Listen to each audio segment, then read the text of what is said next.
पश्चिमी उत्तर प्रदेश में लोकसभा 2024 की हवा आखिरकार किस ओर चली है, इस पर हम चर्चा करेंगे मुजफ्फरनगर के तमाम कई वरिष्ठ पत्रकारों से। हमारे साथ मौजूद है दीपक वस्त, राशिद भाई साहब, पंकज बालियान जी, राकेश शर्मा जी, मुकेश त्यागी जी। वरिष्ठ पत्रकारों से हम जान लेते हैं कि आखिरकार मुजफ्फरनगर में अगर चुनावी समीकरणों की बात करें तो पिछले चुनाव के मुकाबले इस बार 9% कम मतदान हुआ है। क्या कारण रहा है? दीपक जी, आपसे शुरुआत है। क्या कुछ माहौल देख रहा है? इसका कारण आप ये समझ सकते हैं कि जो जिस तरह से विरोधाभास देखा गया पार्टी विशेष के लिए कह लीजिए या प्रत्याशी के लिए कह लीजिए, और उसके अलावा जागरूकता को लेकर भी थोड़ा सा, क्योंकि प्रत्याशियों ने इस बार अपने प्रचार से ज़्यादा नेशनल लेवल के नेताओं का प्रचार ज़्यादा किया है। अपने काम को दिखाने के साथ साथ नेशनल लेवल के जितने प्रोजेक्ट यहाँ पर काम किए हैं उनका बखान ज़्यादा किया है, ना कि जनता के बीच में जाके अपने बारे में, उनके द्वारा किए गए कार्यों के बारे में उन्होंने चर्चा की है। तो एक वजह ये भी हो सकती है। और अब 4 जून पे सबकी निगाहें हैं कि 4 जून में क्या कुछ निकल के आता है और कौन जीत के दिल्ली पहुँचने वाला है। यहाँ किसका पलड़ा भारी लग रहा है चुनाव में?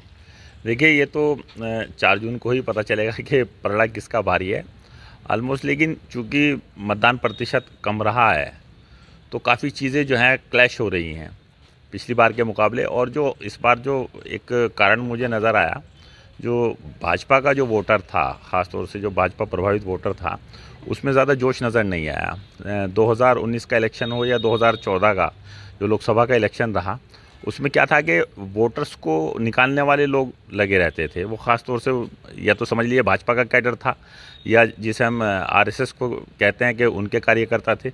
लेकिन इस बार उनमें वो जोश नज़र नहीं आया और वोटर्स उस स्थिति में नहीं थे कि उन्हें निकाल के लाया जाए। जो अपनी मर्ज़ी से वोट कर रहा था वो वोट कास्ट कर रहा था। अलबत्ता थोड़ा गर्मी का भी शायद मुझे लगता है कि थोड़ा बहुत उसका भी कहीं ना कहीं असर पड़ा, क्योंकि शाम के टाइम 3-4 बजे के करीब 19 अप्रैल को जब मौसम थोड़ा अच्छा हुआ तो वोटर एकदम तेज़ी से बाहर निकल के आया। तो हो सकता है कि दोपहर के समय यानी 1 बजे से लेकर 3 बजे तक थोड़ा जो तापमान था वो 36-37 डिग्री रहा, तो उसका भी कहीं ना कहीं असर रहा हो। तो ऑलमोस्ट पिछले इलेक्शन के मुकाबले 9% पोल कम रहा। लेकिन अब कोई भी इस ऐसी स्टडी नहीं है जिससे हम ये बता दें कि इस 9% पोल कम रहने का असर किस पे ज़्यादा पड़ेगा। क्या जो यहाँ के जो सिटिंग एमपी हैं डॉक्टर संजीव बालियान, उन पर पड़ेगा, या जो दूसरा कंटेस्ट कर रहे थे सपा के उम्मीदवार या बसपा के उम्मीदवार, उन पे पड़ेगा। बहरहाल ये 4 जून को जब ईवीएम की से मतगणना होगी तो 4 जून को ही पता चलेगा कि इस 9% का जो वोट परसेंटेज ये जो कम रही है, इसका प्रभाव किसे पड़ा। तो 4 जून को जो स्थिति है वो क्लियर होगी। लेकिन यहाँ एक शब्द था जाटलैंड, बड़ा चर्चित रहा है चुनावी सभाओं में। उस जाटलैंड से लोग बाग नाराज़ लग रहे थे। नहीं, ऐसा तो कुछ नहीं है कि जाटलैंड से नाराज़गी है। लेकिन थोड़ा सा जो बदलाव हुआ था कि आरएलडी का जो गठबंधन भाजपा में हुआ, उसको लेकर थोड़ा सा एक बार नाराज़गी ज़रूर जाटों के बीच आई थी। लेकिन जब वोट जिस दिन मतदान हुआ उस दिन ये चीज़ हमें देखने को नहीं मिली। वोटर्स निकला, जाट वोटर्स, ऐसा नहीं कि जाट वोटर नहीं निकला, जाट वोटर घरों से निकला है, उसने वोट भी किया है। और 2019 की जो तस्वीर है वो 2024 की तस्वीर नहीं थी। इस बार बहुत ही कड़ा मुकाबला रहा। दूसरी बात यह है कि भाजपा में कलह भी रही है। भाजपा की कलह भी इसका कारण रही है कि मतदाता इस बार जो है वो उसने इस मतदान में जो है बढ़ चढ़ के हिस्सा नहीं लिया, और ना ही उसका ऐसा लगा कि उसके रुझान ऐसा हो कि भाई उसे मतदान करना है। इस बार लगा नहीं कि वोटर्स के अंदर कोई ऐसा रुझान देखने को नहीं मिल रहा था कि वो वोट करे और किसी भी पार्टी को चुने। लेकिन जिस तरीके से 2024 का ये चुनाव है वो बहुत ही कड़े मुकाबले हैं दोनों ही पार्टियों के बीच में, चाहे वो सपा के हरेंद्र मलिक हो, चाहे वो संजीव बालियान हो बीजेपी के। बहुत ही कड़ा मुकाबला है और इस कड़े मुकाबले को 4 जून को ही पता लगेगा जब ईवीएम खुलेंगे कि कौन इस बार जीतता है और दिल्ली पहुँचता है। बालियान साहब, आप जाट समाज से आते हैं। भारत रत्न दिया गया है चौधरी चरण सिंह जी को। चुनाव से ठीक पहले एकदम गठबंधन हो गया आरएलडी का बीजेपी से। उस समीकरण को क्या जोड़ते हैं? देखिए, मैंने पहले भी एक बार आपसे कहा था आपके ही पैनल पे कि जो जिस तरीके से भारत रत्न चौधरी चरण सिंह को दिया गया है, क्या चौधरी चरण सिंह इतने छोटे नेता थे कि उन्हें बाद में याद आया भाजपा की उन्हें भारत रत्न देना है, या आरएलडी के चौधरी जयंत को याद आया कि बाबा जी को भारत रत्न दिलाना है? इस बात को लेकर ही जाट में नाराज़गी हुई थी कि भाई उन्होंने अपने घर वालों से नहीं पूछा, सीधा एकदम भाजपा के गठबंधन में चले गए। क्या वो अखिलेश के साथ जब गठबंधन में थे, यहाँ से उन्होंने 5 विधानसभा यहाँ से जीती थी, तो ये चीज़ें कुछ ऐसी हैं, यहाँ की परिस्थितियाँ जाट लैंड के अंदर बनी, उसी से लेकर जाट जो है थोड़ा सा नाराज़ हुआ। लेकिन बाद में जब वोटिंग जिस दिन पड़ी है, जाट निकला है और जाट ने वोट किया है। मुस्लिम बहुमूल्य क्षेत्रों में अधिकतर मतदाताओं की भीड़ देखी गई है, जबकि हिंदू समाज के जो पोलिंग बूथ थे वहाँ परसेंटेज था लेकिन ना के बराबर था। क्या स्थिति मानते हैं? देखिए, जीत हार कब हो, किसके पाले में जाएगी, ये तो 4 जून को पता चलेगा। और जिस तरह इस बार मतदान हुआ है, आप भी बता रहे हैं, हम भी कह रहे हैं कि 9% मतदान कम हुआ, उत्साह कम देखने को मिला, वो अलग विपरीत स्थिति है। लेकिन कई फैक्टर इस बार चुनाव में रहे और राजनीतिक, क्योंकि हर जाति का वोट विभाजन हुआ है, हर जाति के वोट का विभाजन हुआ, तो इसलिए कोई भी व्यक्तिगत रूप से सब लोग दावा कर रहे हैं, भाजपा भी दावा कर रही है, सपा भी दावा कर रही है और बसपा भी दावा कर रही है जीत का।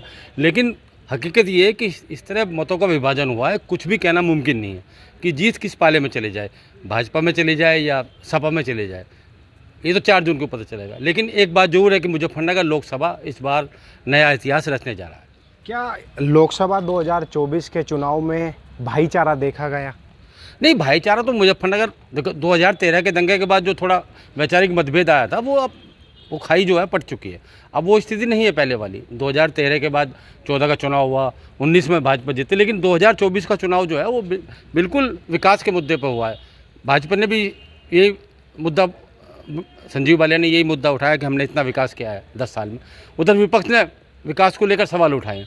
तो इस बार भाईचारे का ही चुनाव हुआ है, इस बार दंगे का कोई प्रभाव नहीं रहा। पश्चिमी उत्तर प्रदेश की अगर हम बात करें तो आरएलडी के अध्यक्ष थे जयंत चौधरी, भाजपा में गए हैं। उनमें कितना फ़ायदा बीजेपी को आरएलडी में जाने के? नहीं, निसंदेह भाजपा को फ़ायदा मिलेगा, इसका फ़ायदा भी हुआ है, फ़ायदा भी होगा, आगे भी होगा अगर समीकरण चलता है।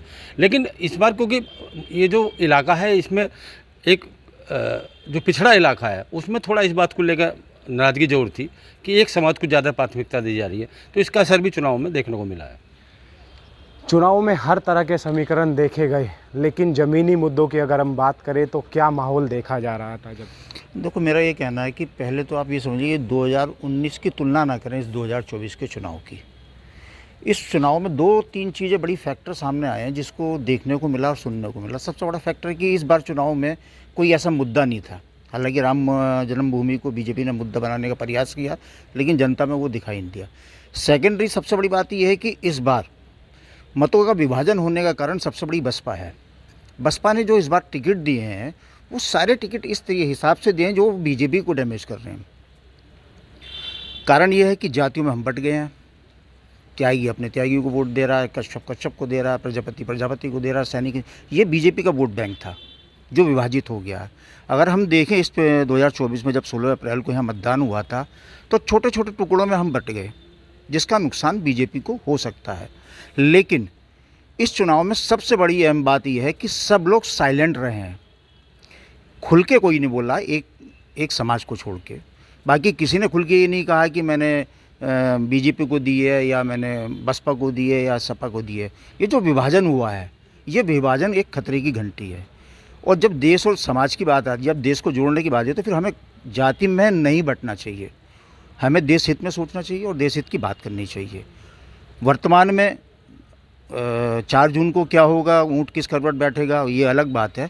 लेकिन अगर हम देखें कुल मिला के वेस्ट यूपी के या यूपी के सिनेरियो के सीन को देखें, आप चाहे मेरठ मान लो, चाहे मुजफ्फरनगर मान लो, या बिजनौर मान लो, या बागपत मान लो, बसपा ने जिस तरह से कैंडिडेट उतारे हैं वो बीजेपी के लिए खतरे की घंटी है। बसपा के कैंडिडेट, ये स्वाभाविक सी बात है कि बीजेपी के लिए मुश्किलें खड़े करने वाले सभी प्रत्याशी थे। लेकिन इससे परे हम अगर बात करें तो संजीव बालियान की अगर तीसरी बार की हैट्रिक मुजफ्फरनगर से होती है तो फिर संजीव बालियान का कद बढ़ता दिखाई देगा या फिर जयंत चौधरी? देख, बट नेचुरल है वो, अगर वो जीतेंगे तो संजीव जैन के साथ जयंत चौधरी का बड़ा कद होगा, क्योंकि जयंत चौधरी को गठबंधन से 2 टिकट मिले हैं, एक बागपत से, एक बिजनौर से, और संभवतः बागपत की सीट तो उनकी क्लियर ही है। मार्जिन कम हो सकता है, ये अलग बात है। बिजनौर में कांटे की टक्कर हो सकती है। और जहाँ तक हम बात करें, देखिए विकास की बात पब्लिक अब भूल गई है, व्यक्तिगत चीज़ों पे आ गई है पब्लिक। कोई भी नेता हो, हर नेता से हर पब्लिक की अपेक्षा होती है, जो वोट डालता है वो चाहता है कि मेरे नेता मेरी बात सुने। लेकिन पिछले 2019 के चुनाव से लेकर 2024 के बीच के चुनाव में एक चीज़ ये देखने को मिल रही है कि पब्लिक की नेताओं से नाराज़गी ज़्यादा है। मोदी से नाराज़गी नहीं है, योगी से नाराज़गी नहीं है, लेकिन स्थानीय नेता से नाराज़गी है और इसका नुकसान भुगतना भी पड़ सकता है और उसका वरदान भी मिल सकता है। तो ये तमाम हमारे साथ वरिष्ठ पत्रकार थे जिनका साफ तौर से कहना है कि बसपा कहीं ना कहीं अपने प्रत्याशियों को लेकर बीजेपी के खिलाफ जिस तरह से टिकट दिए गए हैं कई अन्य जनपदों में बढ़ती हुई दिखाई देती है। लेकिन लोकसभा चुनाव मुजफ्फरनगर में इस बार संजीव बालियान की तीसरी हैट्रिक लग पाएगी या फिर सपा के हरेंद्र मलिक जीत पाएंगे, ये तो 4 जून को स्पष्ट होगा। लेकिन जो ज़मीनी मुद्दे थे वो इन सभी पत्रकारों ने साफ कर दिए कि आखिरकार यहाँ वोटिंग परसेंटेज क्या रहा और क्यों रहा, क्यों कारण रहा कि इस बार 19 के मुकाबले वोटिंग परसेंटेज कम देखा गया। सचिन त्यागी, भारत समाचार, मुजफ्फरनगर।